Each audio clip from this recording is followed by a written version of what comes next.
from the studios of Leader News Philippines, Errol Dakame of Kamaonga Zero starts now!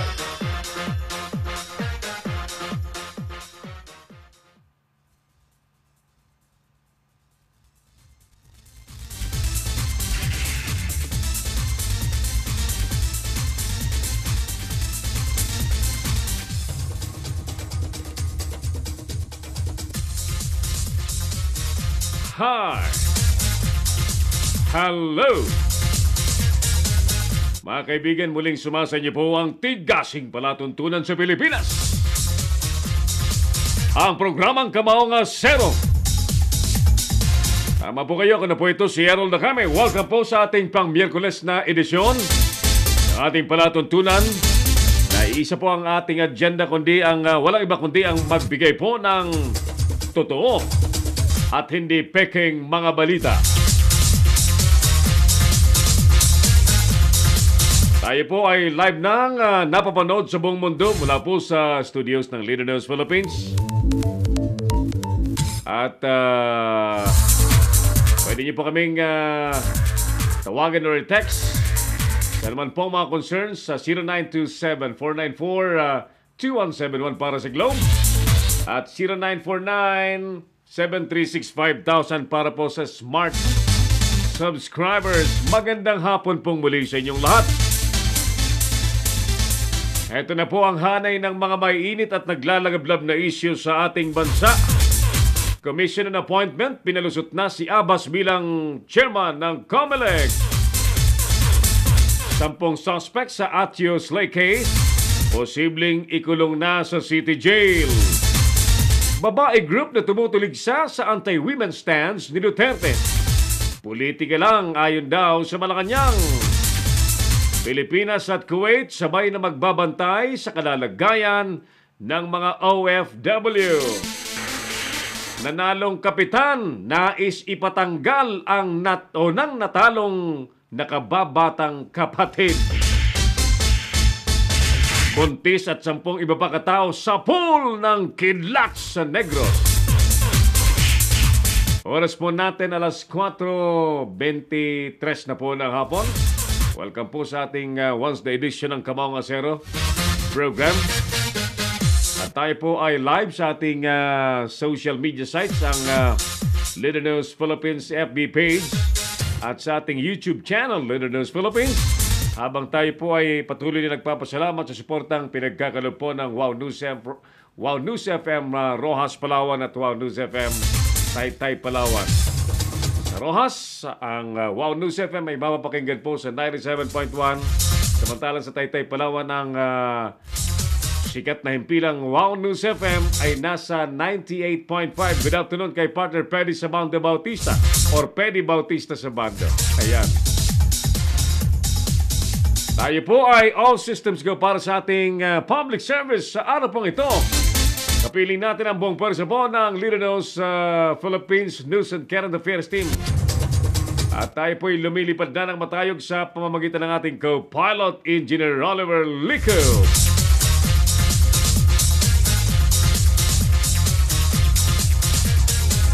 Ano masarap na merienda kapag ganitong umuulan?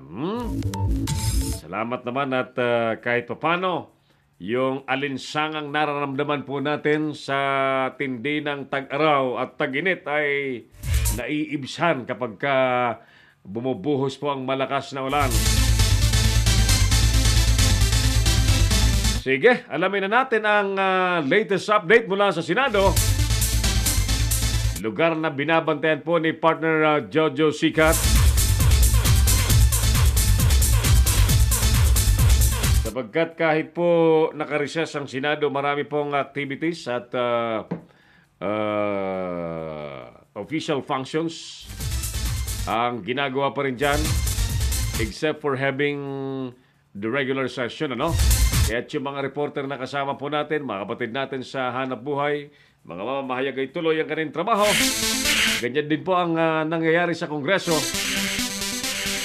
Sa Kongreso po, ang makakasama natin very soon ay si partner Felix Tambungco. Partner Felix, gandang hapon sa iyo dyan sa Kongreso.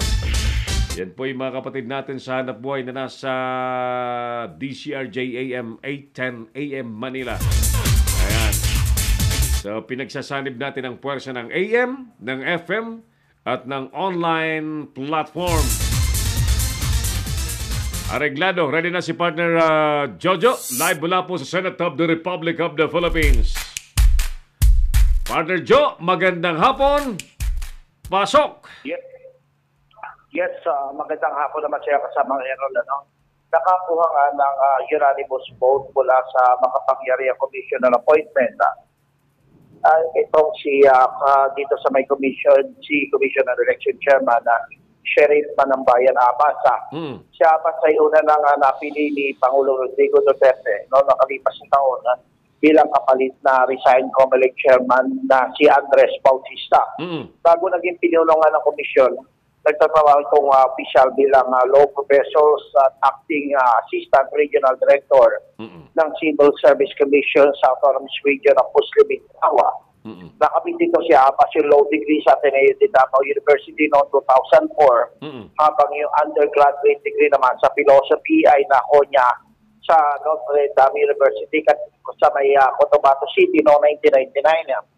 Pero isa sa mga napag-usapan ng may talagang itong sa COMELEC ay yung relasyon nito kay Moro Islamic Liberation Front Chief Negotiator Margaret Pal na ngayon ay Vice Chairman na nga ng Bangsamoro Transition Commission. Hindi naman itinatanggi ni Abbas na pamangkin siya ni Iqbal at wala raw masama sa pagiging kaanak ng isang opisyal ng rebeldong grupo na ngayon ay kaalyado na nga ng gobyerno. Sa panayam dito sa Senado, sinabi ni Abbas na marami pa itong dapat na ayusin sa COMELEC para tuluyan nga mawala o maiwasan itong failure of election. Ito, si Jojo Sikat para sa Leader News Philippines, nagulat.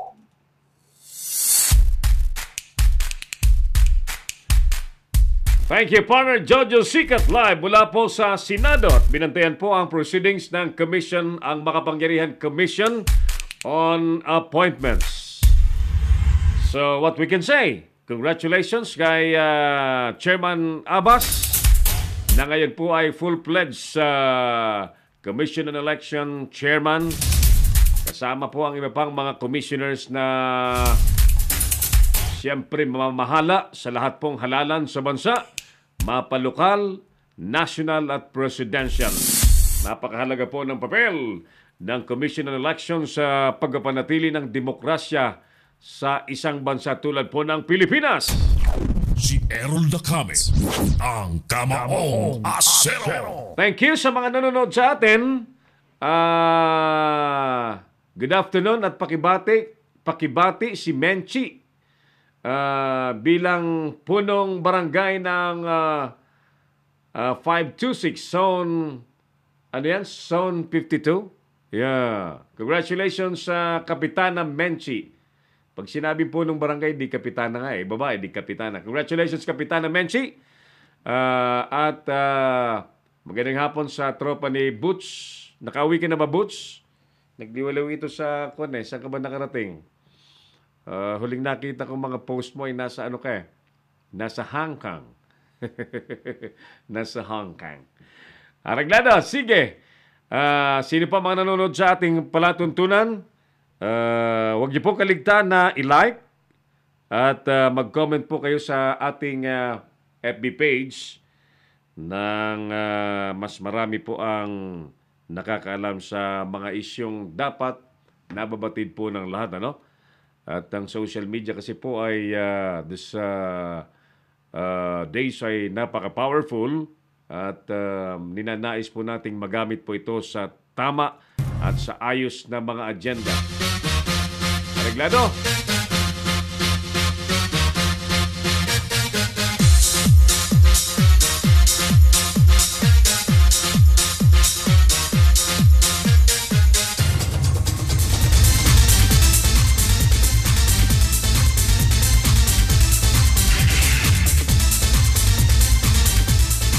Sabagay, alam niyo po yung pagkaka-appoint at finally pagkaka-confirm kay Chairman Sheriff Manimbayan Abbas is very, very timely sapagkat malapit na naman po ang local at national elections, which will happen by next year, May 2019. In fact, dapat mayroon na namang tingnan natin kung magkakaroon po ng panibagong malawakang registration at pag-ayos po ng record sa mga botante come the local and national elections sa susunod na taon. Ang alam natin, ang filing po ng COC sa mga tatakbo sa halalang lokal ay sa Oktubre. Ayan, malapit na eh. Malapit na. Kaya lang nakakagulumihanan kapag interpretasyon po sa kung sino na ang kandidato at hindi pa. Dati kasi kapag nag-file ka na ng COC mo ay you're considered as an official candidate. Pero ngayon po ay hindi. Ikinukonsidera lamang ang kandidato or ang taong nag-file ng COC bilang isang official na kandidato the very day na simula po ng campaign period. Ang campaign period po sa national level ay ilan ba? 45 days? 45 days hanggang sa eleksyon. Sa local naman, I understand, 30 days po yan eh. Okay, at kahit mag-file na sila ng COC sa October, di pa rin sila konsideradong kandidato. Nga lang, ito ang maganda po dyan. Nga lang, yan. Ang maganda po dyan, maagang magkakaalaman sino po ang mga interesadong lumangoy sa dagat po ng politika. Nandito na po ako, Ka-Aaron. Lagi po kaming nanonood. Lahat. Thank you, Butch. Butch Arcangel. Yan. Diyan po sa Caloocan City. Kumusta po sa mga nasa Metro Manila at mga karatig na lugar? At sa mga nasa malalayong probinsya, siyempre, na karamihan po ay wala ng oras at wala ng pambiling dyaryo, kundi sa online na lamang po umaasa ng mabilis na balita. Pinakamabilis na po ang balita sa online. Dati radyo eh. Dati radyo. Ang problema sa radyo, may limitation po ang signal. Halimbawa, kung ang istasyon po ay nasa Maynila, siyempre, Manila covered area lamang. Manila area at hanggang kung saan mararating ng signal nila. Ang isang network na ginawa ng paraan na marinig po sila nationwide ay yung DCRH talaga. DCRH kasi naglagay po sila ng mga relay stations sa mga probinsya. So, but then again, it's not a direct signal kasi pagdating sa ibang probinsya, ibang frequency. All the rest, pag sinabing Metro Manila Station, may naririnig yan hanggang ganyan, Pampanga, Laguna area. Unlike, mga kaibigan, sa Power of Online, the uniqueness of the online technology, ang ating mga programa po dito sa Leader News Philippines ay napapanood ng buong mundo.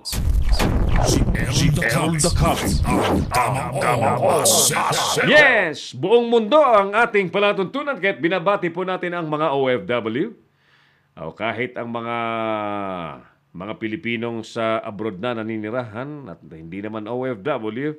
Kumusta po kayo dyan? Sana po ay manatili ang inyong pagmamahal sa ating bansa. Meron po mga Pilipinong kapag natira na sa ibang bansa parang ayaw na siyang ayaw niya nang maging Pilipino. Merong mga ganyan pero hindi naman yan marami masyado. Ako po hanga po ako sa mga Pilipinong umunlad ang buhay. Naging maayos ang pamilya, nakaangat sa kabuhayan. Pero yung kanilang pagmamahal, pagiging makabayan ay nananatili sa kanilang mga isip at sa puso. Yan po ang maganda. Pero mas maganda, mga kapatid, kung maliban sa pagiging makabansa, ay tutulong po kayong umangat din ang buhay ng mga kababayan nating nagdarahop. Pwede? Pwede, di ba? Kapag gusto, may paraan. Pag ayaw, maraming dahilan. Ayan, kaiba yung drum natin, parang rapido eh. Parang rapido, amigo. Oras natin, 4:36. Ulitin ko po yung ating text numbers. Call and text numbers sa Leader News Philippines Studios. Ang globe number po natin ay 0927-494-2171. Repeat, 0927-494-2171. Samantalang ang smart number po natin ay 0949-736-5000. Repeat, 0949-736-5000. Ano man po ang inyong ginagawa sa mga oras pong ito. Do join us. Marami po tayong pag-uusapan. At mga bagay-bagay na dapat kayo po ay may pakialam. Okay? Sige. Pag-usapan po natin ang National ID System na sinasabing malapit nang maging batas sa bansa. National ID System. Ano po ang pakiramdam nyo dyan kung lahat ng tao may iisang ID at lahat ng personal record ay nariyan sa ID at yan po ay hawak ng gobyerno ang mga data. Okay? Ang sinasabi po ng gobyerno, ang ID niyan ay functional para po sa mga transaksyon sa SSS, PhilHealth, Pag-ibig Fund, at kung ano-ano pang transaction po sa gobyerno. And hopefully, yan po itanggapin din po ng mga bangko sa mga financial transactions. Yan po sinasabi po nila. Pero mas maganda dyan, ang mas maganda dapat na benepisyo dyan ay mapaglingkuran ng maayos ng gobyerno ang kada Pilipino. All the national ID bearing citizens ay dapat kapag may pangangailangan at nasa programa po ng gobyerno ang ninanais na serbisyo ay dapat kaagad may bigay. Si El Kamao. Sapagkat ano ang silbi ng ID kung wala namang serbisyong mahihita sa gobyerno, di ba? So that's the challenge. Kasi, alam nyo, lalo kung may bayad po yan, mabuti kung libre. But I'm sure, yan po ay pagkakagastusan ng gobyerno. So, hindi man singiling direkta ang taong bayan dyan, pagkakagastusan yan ng buwis ng taong bayan na nakolekta na sa mga nagbabayad ng buwis. No? At pinupuri po natin ang mga negosyante, mga empleyado na mamasukan na alam nyo, ang talagang walang ligtas sa buwis ay ang mga empleyado sa withholding tax at ang mga mamimili na whether they like it or not, sapol na sapol sa tinatawag nating indirect tax. Bumili ka man ng candy, bigas o anumang bibilihin mo, yan po ay talagang pinapalakol ng value-added tax. Si Errol Dacame, ang Kamaong Asero. So yan po ang dalawang sektor na talagang walang ligtas eh. Ang mga mahilig magpalusot ay mga corporate taxpayers. Mga big-time corporate supposedly taxpayers. Pero madalas, nagiging big-time tax evaders dahil umiiwas, lumulusot, at alam naman natin na makakalusot yan kapag may kasabwat na mga taga-BIR. Ayan, sige, let's get back. Anong masasabi po ninyo sa National ID System na malapit na pong ipatupad? Kasi ang balita natin kanina ay pasado na raw po ito sa Bicameral Conference Committee. Bicameral Conference Committee. When we say Bicameral Conference Committee, iyan po ay pinagsanib na mga miyembro po ng lower house, the House of Representatives at yung Senado. So, nagpulong sila upang pag-usapan po ang final version ng anumang batas. So, yung version po ng lower house ng Kamara, yung mga mambabatas sa Kamara ng Representante at yung mga senador ay pinag-iisa po yan sa Bicameral Conference Committee. At yan pagka yan ay pumasa na dyan, na pulido na, isusumiti po yan sa Palasyo, Malacanang para pirmahan at lagda ng presidente. Si Errol Dacame, ang Kamao Asero. Oras na yan po ay pinirmahan ng presidente natin ng Republika ng Pilipinas. Ang kulang na lang dyan para legal na maging batas yan at ipatupad sa bansa natin ay publication. Publication or kung may requirement ng pagsasagawa ng IRR, Implementing Rules and Regulations at Publication, yun po ang susunod na dapat ay mangyari kapag may mga bagong batas. Ano ho? So yan, saglit lang. Binabanata ni Gaby Labastida si Ma'am Amira. Hindi kasi nagbigay ng hinihinging 2.5 million pesos para daw sa project ng grupo ni Gaby na indie film. Sabi ni Gaby, mag-advance na lang daw ng 250,000 si Ma'am Amira.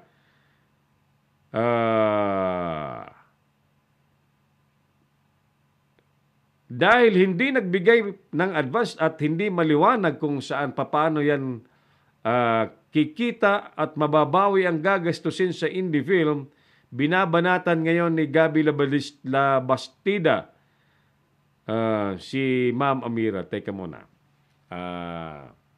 Gandang hapon po sa mga viewers natin ulit. Madalas napapakinggan at napapanood po ninyo, binabati natin si Ma'am Amira Shine Magdangal. Siya po yung chairperson ng Sulong Katutubo International Foundation Incorporated. Alam niyo po, dahil pala kaibigan itong si Ma'am Amira, marami siyang mga nakakilala at kung ano-ano ang mga ipinipilit na proyekto sa kanya kapalit ng pera, kapalit ng pondong hinihingi. At tila isa na dyan ito si Gaby Labastida na nagpapanukala, nagpo-propose ng paggawa daw ng indie film ng mga katutubo at ang hinihinging budget ay 2.5 million pesos daw kay Miss Amira Shane Magdangal, yung chairperson po ng foundation. Ngayon, ang balita natin ay nais ni Miss Magdangal, ni Ma'am Amira, na maipakita muna at maipaliwanag ni Gaby sa kanya kung mag-i-invest ang foundation ng 2.5 million ay kung paano mababawi ang ginastos at kung pwede kumita sa investment. Ay tila yun ang nagagalit itong taong ito na sinasabing si Gaby dahil hindi agad-agad at basta-basta nagbibitaw ng budget at pondo si Ma'am Amira. Si Errol Dacame, ang Asero. Ito na yung sinasabi natin actually, hindi ko rin kilala kung sino itong Gabing ito, Pero kung ganyan kababaw ang dahilan kung bakit babanatan niya sa Facebook, sa social media si Miss Amira Shine Magdangal, masasabi nating hindi maganda ang intensyon ng Gabing ito sa isinusulong niyang proyekto. Kasi kung maayos at may magandang kalalabasan ang ipinapanukalang proyekto sa isang grupo, they will be willing enough to explain everything doon sa nilalapitang mag-finance ng naturang proyekto nang wala pong pag-iimbot at wala pong sasabihin ng kung ano-ano, because if you wanted to do something, dapat ay alam na alam mo kung paano, say for example, if it involves funds at hindi naman po ipinamimigay basta-basta ang pera, napaka-bukas dapat ang lobo na ipaliwanag mo kung paano mababawi at makakikita ang pera sa ngalan po ng interest at welfare ng mga indigenous people. Ang problema, dahil hindi po basta-basta nagre-release ng pondo si Miss Magdangal, binabanatan daw ng gabing ito sa social media si Miss Amira. Anak ng kagaw naman, Gabi. Ito masasabi ko sa inyo. Itong masasabi ko sa iyo, Gabi. Alam mo, Gabi, hindi mo ako kilala, hindi rin kita kilala. But if your intention is good, and if your intention is for the betterment of the lives of the tribal people, hindi ganito ang magiging ugali mo. Instead, yung hinihingi sa yung feasibility study, yung hinihingi sa yung kapaliwanagan kung paano kikita yan, paano patatakbuhin yan, paano ipapalabas yung indie film na yan na sinasabi mo na pupunduhan ng 2.5 million. Maayos mong ipaliwanag. Oh? Pero sa ginagawa mo, lumalabas na extortion ang ginagawa mo, Brad. That's purely extortion. Kaya pag hindi mo tinigil ang ginagawa mo, magkakaproblema ka dyan. Ha? Pwede kang idemanda ni Miss Amira. Si Aaron the Comet. Si Aaron the Comet.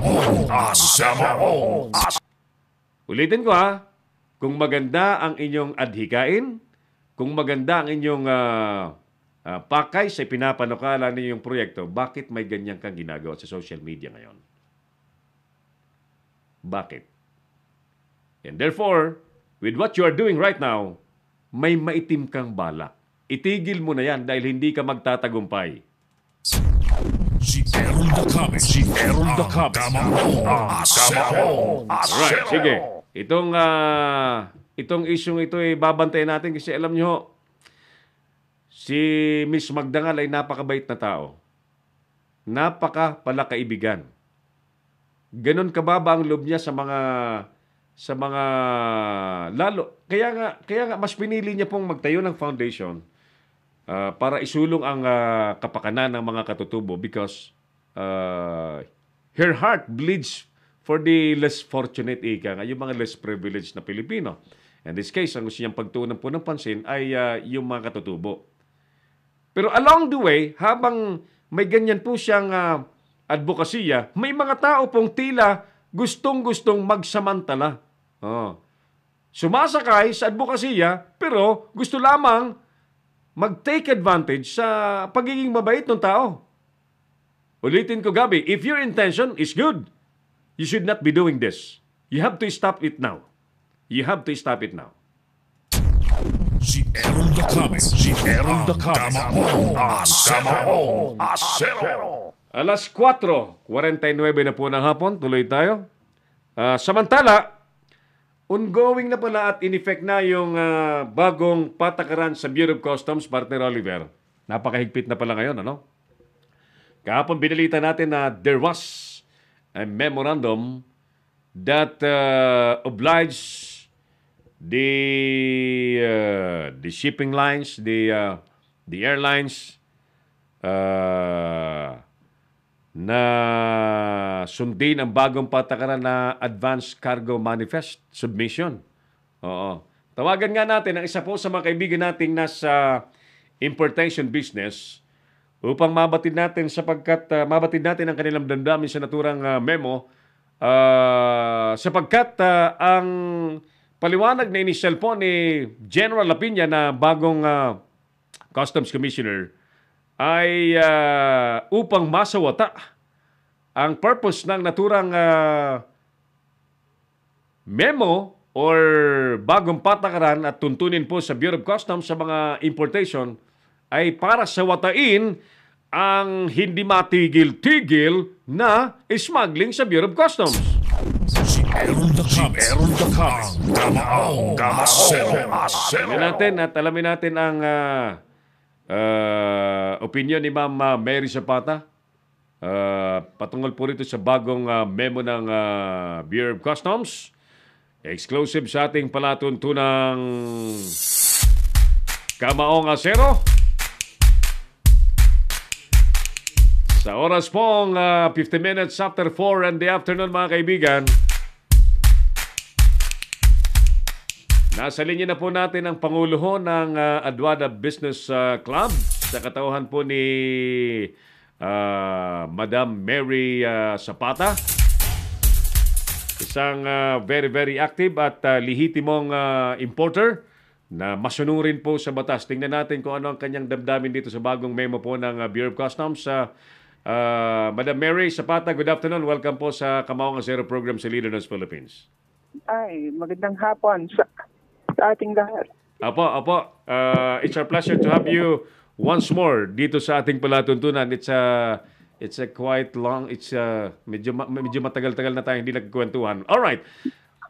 May 7 pa ipinatupad yung bagong patakaran na Advance Cargo Manifest sa Madam Mary. Ano ang dating po sa inyo? Ano po ang dating sa inyo?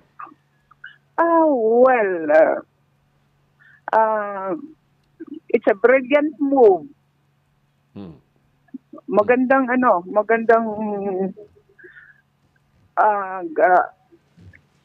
move ng commissioner kung mai-implement yan ng tama at without exemption. According to the memo, the purpose is to prevent or to put an end sa smuggling sa Bureau of Customs. Yes. Yes. Kasi ang purpose nun, ang laging sinasabi ni Commissioner, ang ating export ng foreign country sa Pilipinas, laging imbalance sa declared importation ng Pilipinas. Kaya diyan sa move na yan, kung it will be strictly implemented at talagang no exemption, ay maganda yan. It will be favorable to the government. Opo. Naipaliwanag ba sa inyo yan, Ate Mary, kung ano ang at sino ang posibleng ma-exempt yan? Or ayan ba ay talagang ipatutupad sa lahat ng walang sisinuhin? Dapat ganon. Oo. Dapat yan, it will be implemented fairly and just to everybody. Opo. Oo. Kayo po kasi matagal na kaya sa importation business may mga umupo na dyan sa Bureau of Customs na magaganda naman ang intention at yung mga hakbangin. Kaya lang, issue nga po ng implementation ang nagkakaproblema. Yes. Opo. So paano? The purpose is always good. The intention is good. Yes. Paano po natin matitiyak na wala pong papaboran dyan sa memong yan? Dapat the intelligence network ni Commissioner ay talagang lumakad at tumakbo ng epektibo. Oo nga. So hamon ito kay Commissioner La Peña. Kay General La Peña. Sana hindi siya mabukulan dyan. Oo. Kaya niya yan. I believe so. Kaya niya ito. At may sinasabi ka, Ate Mary, Ma'am Mary, na should you were the commissioner, ganyan din po ang gagawin ninyo. Matagal ko nang ginawa sana yan. Kung ako ang commissioner. Oo. And this is advantageous sa panig po ng gobyerno sa tingin po ninyo. Yes. And kahit sa importer, it will really level the playing field. Opo. Kasi wala nang pwedeng magluko. Unless kasabwat mo yung supplier mo abroad. This time, parang hindi na mangyayari, ano?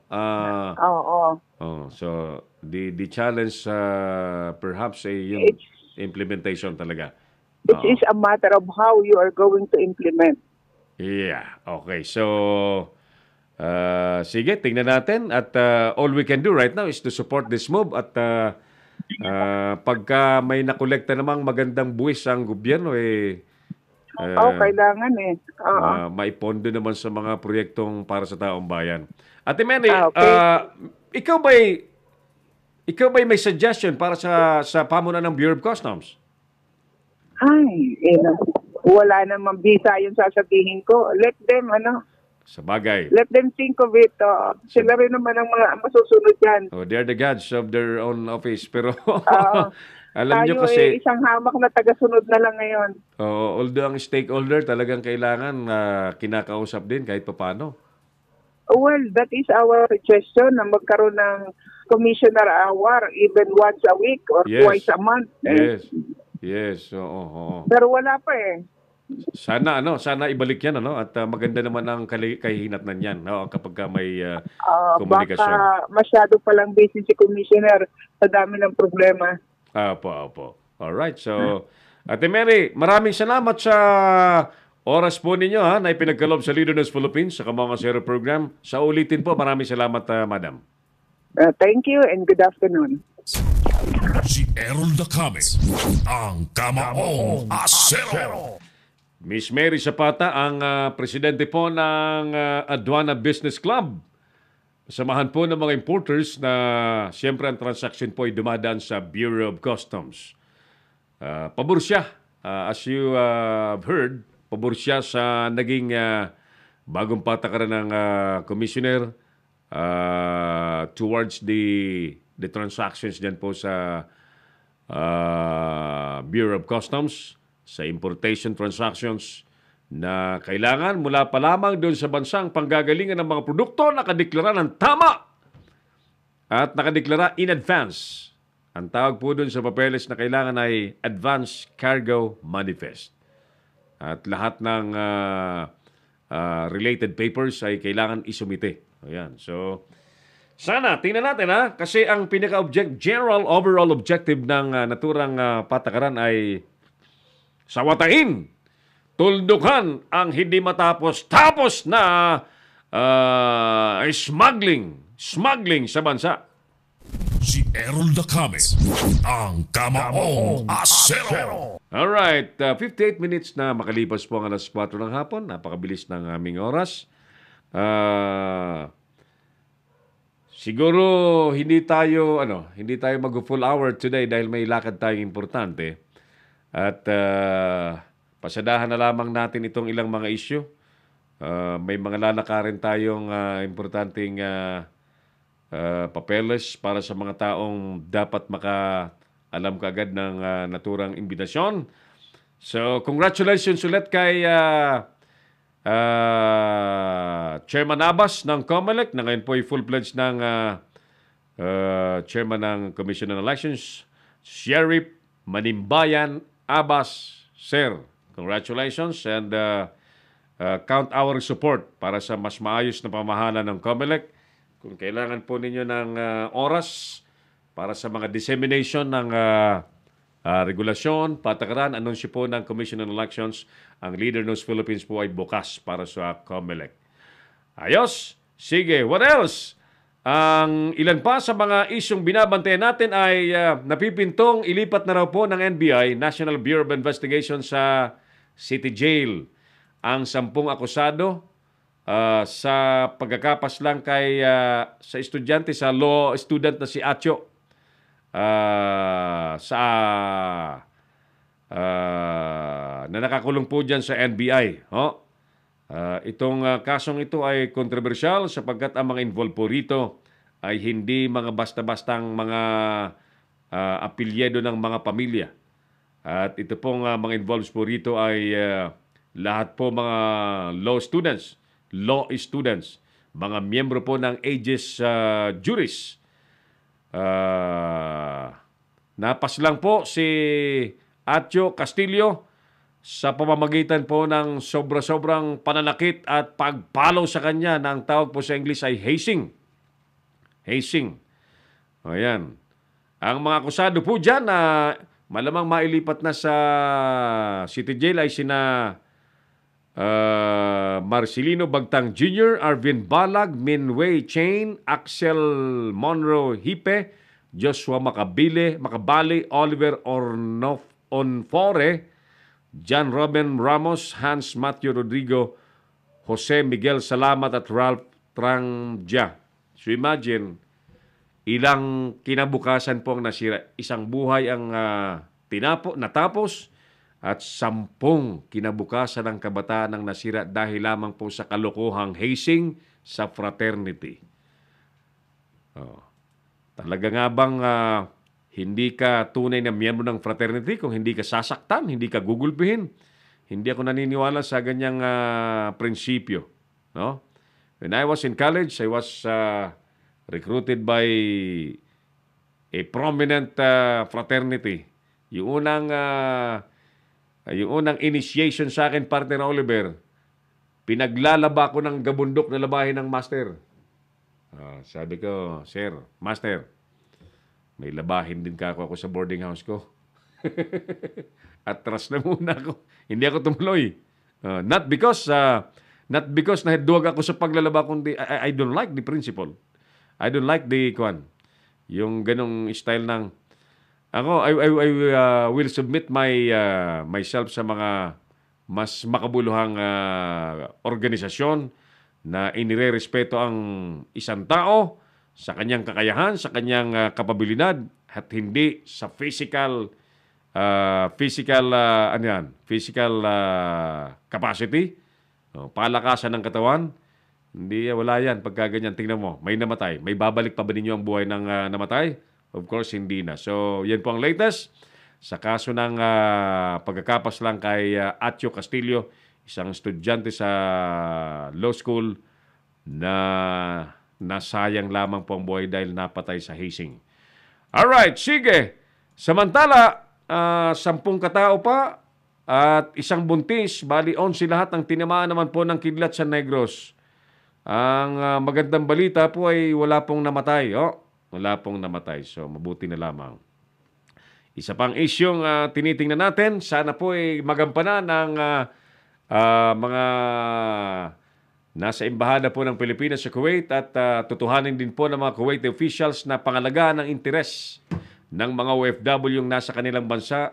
Makaraang lagdaan na po ang kasunduan sa pamamagitan po ng Pilipinas at naturang bayan, naturang nasyon na tiyakin ang kaligtasan, kaayusan at seguridad po ng mga manggagawang Pilipino sa kanilang bayan na tinatawag po nating mga OFW.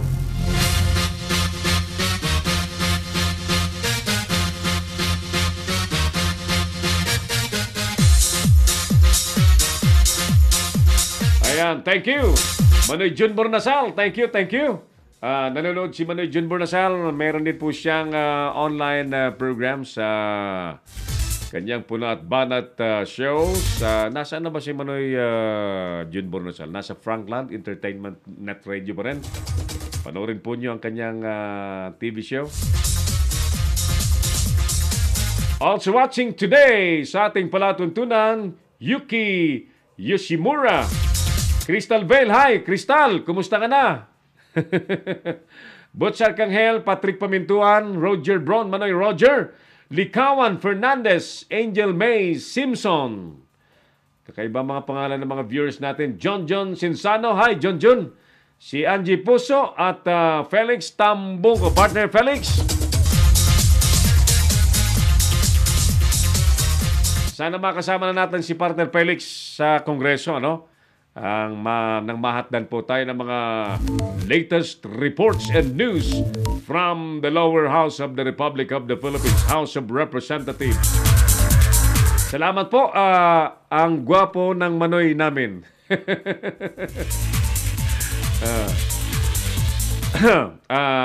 Naghilamos lang ako ng konti, Manoy John Bornasal. Panghuli nating isyong binabantayan, tinawag lamang pong isyu ng politika. Ng Malacanang, ang grupong Babae Ako, isang social media group na tumutuligsa sa Pangulong Duterte sa mga sinasabing anti-women remarks ng Pangulo. Hindi daw totoo, sabi ni Sap Bongo, na anti-women si Presidente sapagkat napakaraming programa ang sinuportahan ng Pangulo at binigyang pondo sa pangangalaga sa mga Pilipina. Yan. Sana manalo si Sap Bongo sa pagkasenador, ano? At mabilang na po sa 24 senador next year. Oh. after 2019 na midterm election. Good luck, Sap Bongo, sa iyong senatorial bid. Tulungan natin yan para manalo. Areglado, sige. Mga kaibigan, kami po ay mag-wind up na ng ating palatuntunan at may mga lakad pa po tayo. Salamat po sa mga nanonood sa ating programa. Dito po sa Leader News Philippines. Thank you sa Wow News FM, Rojas Palawan, and Wow News FM, Taytay Palawan. Kay partner Perry Bautista sa bando. At very soon po sa DWLY Cool FM sa Baguio City, sa Ordoneta, isa pang radio station. Sa Zambales, meron pa tayong kausap na radio station. At sana mag-materialize po yung nais nating maging kapartner sa isang AM sa Metro Manila. At sa mga cable channels upang ang ating whole lineup ng upcoming programs sa Leader News Philippines ay mapanood po ng maliwanag sa inyo po mga telebisyon. Areglado, sa ngalan po ni partner Jojo Sikat na nagbalibag ng kanyang latest report mula sa Senado.